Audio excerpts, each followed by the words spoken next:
Monsieur Louis, pour votre question, la secrétaire d'État à l'asile et à la migration, à l'intégration sociale, à la lutte contre la pauvreté, concernant le plan de lutte contre la pauvreté.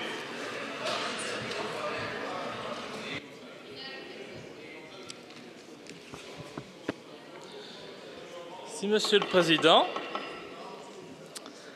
Madame la Ministre, quand on écoute votre gouvernement, vous semblez dire que tout va bien, que le pays est en bonne santé et que le peuple est heureux. Vous faites en fait de l'autosuggestion. Vous martelez un mensonge pour qu'on y croie, mais ce que vous dites est faux.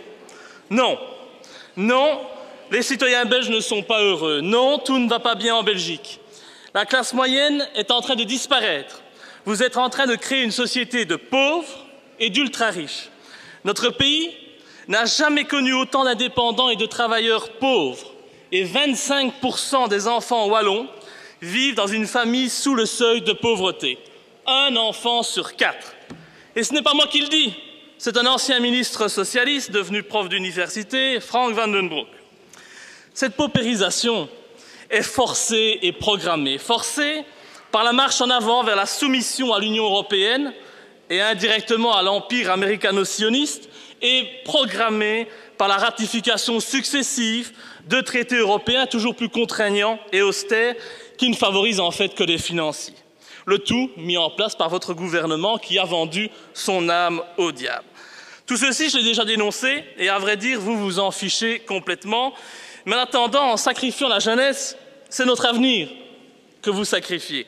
Et vous êtes responsable car vous ne vous battez plus pour que le citoyen belge récupère ses droits. Au contraire, vous les laissez filer, aspirés par la BCE, le FMI et la Banque mondiale.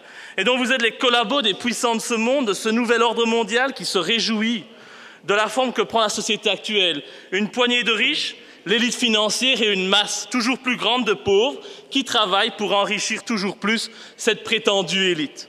Et vous allez certainement dire que je mens, que j'exagère, que je suis populiste, que je ne suis pas objectif. Mais moi j'aimerais dès lors savoir, Madame la Ministre, ce que votre gouvernement a fait ces dernières années pour sortir les Belges de la pauvreté et surtout les enfants. Éclairez-moi, car j'ai beau chercher, je ne vois pas la moindre politique positive.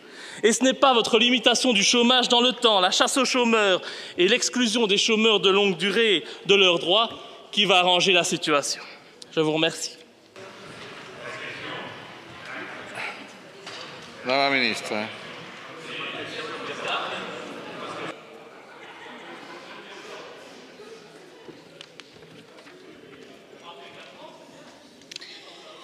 Merci, Monsieur le Président.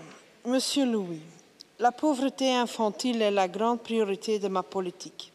Et durant cette législature, je me suis efforcée de préparer la mise en œuvre dans les limites de mes compétences et en étroite collaboration avec mes collègues du gouvernement fédéral et des entités concernées, un plan national de lutte contre la pauvreté infantile. Avec ce plan, tous les responsables politiques visent une approche coordonnée et intégrée afin de répondre aux besoins des enfants. Ce plan a pour but de renforcer la politique existante par la collaboration. Je suis convaincue que la collaboration mène aux meilleurs résultats dans la lutte contre la pauvreté infantile. Le plan est basé sur une approche des droits de l'enfance. Dans ce cadre, il souhaite répondre aux recommandations du Comité des droits de l'enfant des Nations Unies pour la Belgique. Ce plan contient 140 actions qui sont en cours d'exécution par les ministres et les secrétaires d'État concernés.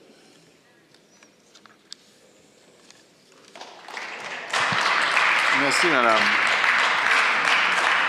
Monsieur Louis.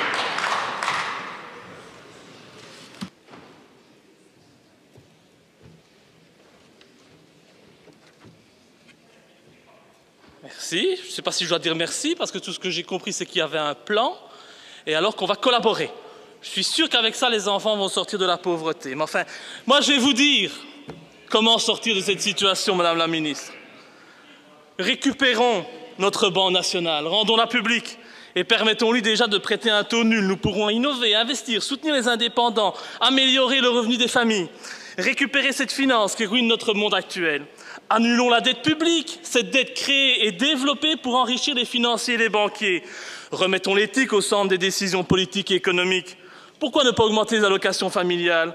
Pourquoi ne pas offrir un minimum vital à chacun? De la nourriture, un toit, de la chaleur, n'est-ce pas là des droits humains fondamentaux auxquels tous les Belges ont droit?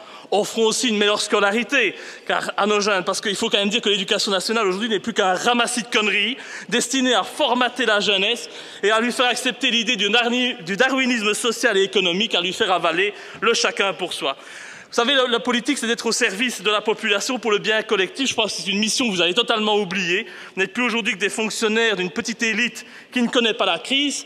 C'est un acte d'inaction, de trahison envers la société et le peuple belge. Je crois que le réveil des Belges s'impose et je n'ai qu'une chose à leur dire, c'est debout les Belges.